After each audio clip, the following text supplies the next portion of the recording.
Japan நாட்டில் சுமார் 100 ஆண்டுகள் பழமையான ஒரு பொம்மைக்குள்ள பார்த்தீங்கன்னா ஒரு சிறுமியின் ஆவி புகுந்திருக்கு அப்படின்னு சொல்றாங்க. இது பரவலாக அங்கே பேசப்பட்டு வருது இன்னைக்கும் கூட.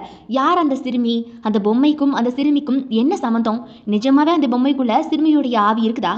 1918ஆம் ஆண்டு ஜப்பானை சேர்ந்த எலிச்சி சுசுகி அப்படிங்கிற 18 வயசு இளைஞன் வெளியூருக்கு போயிட்டு திரும்பும்போது தன்னுடைய 3 வயசு தங்கை ஒகிகோவிற்கு பார்த்தீங்கன்னா விளையாடுறதுக்காக ஒரு பொம்மை வாங்கிட்டு வர்றான். அந்த பொம்மையை தன்னுடைய தங்கச்சியான ஒகிகோவிற்கு பரிசளிக்கிறான். அப்போ அவர் ரொம்ப சந்தோஷப்படுறா, அண்ணன் வந்து நமக்காக பொம்மை வாங்கிட்டு வந்திருக்கானே அப்படின்னு. பாப் கட்டிங், பாரம்பரிய ஜப்பானிய உடை, வித்தியாசமான ஜப்பானிய முக தோற்றத்துடன் கூடிய அந்த பொம்மை பார்த்தீங்கன்னா ஒகிகோவிற்கு ரொம்ப ரொம்ப பிடிச்சு போகுது. அந்த சிறுமி வந்து அவ்வளோ சந்தோஷப்படுறா அந்த பொம்மையை பார்த்து.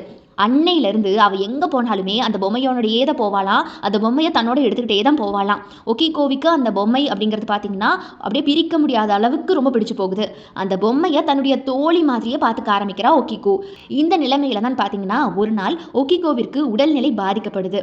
ஒரு கட்டத்தில் அந்த பொண்ணுடைய உடல்நிலை ரொம்ப மோசமாக ஆரம்பிக்குது. அதன் பிறகு எங்கள் கையில் ஒன்றுமே இல்லை அப்படின்னு சொல்லி மருத்துவர்கள் கைவிரிச்சிடுறாங்க. ஆமாங்க, ஒகிகோ இந்த உலகத்தை விட்டே மறைஞ்சு போகிறான் அந்த நாள்.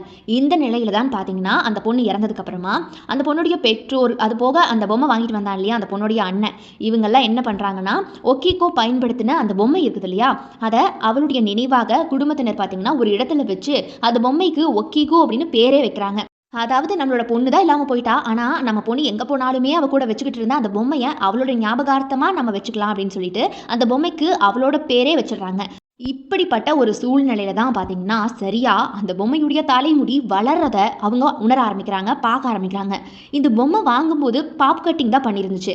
பாப் கட்டோட வாங்கின அந்த பொம்மையுடைய தலைமுடி எப்படி வளர ஆரம்பிக்குது அப்படின்னு அவங்க யோசிச்சு முடிக்கிறதுக்குள்ளேயே கொஞ்ச நாட்களில் அந்த பொம்மையுடைய அந்த தலைமுடி பார்த்தீங்கன்னா முட்டி வரைக்கும் வளர்ந்துறத அவங்க பார்க்குறாங்க.